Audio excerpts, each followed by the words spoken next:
basically what it comes down to, Karun, is the president calls unflattering stories fake or untrue.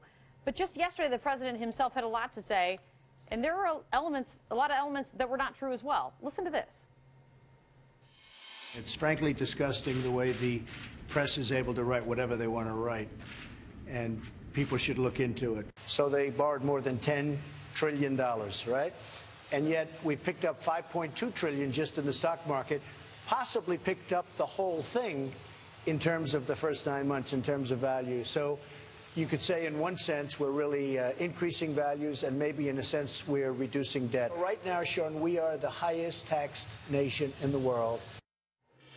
Right. So before we talk the politics, let's just talk the truth. Those things are not true. Stock market gains do not equal wiping out the national debt. Karun, he's got good news. He's got a good news story on the stock market. Why is he doing this? He's trying to have a better and absolutely all-consuming good news story, and throwing out a lot of numbers that probably a lot of people don't understand that sound very impressive.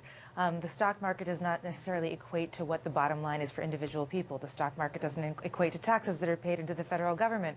The stock market is not necessarily a direct connection unless you actually have a policy that takes advantage of what's going on in the stock market to funnel that money back into the government. Then you can start to address the deficit, and that's, I mean, a lot of, you can have the general rising tide lifts all boats theory, but this is just math that leaves out all the math in the middle.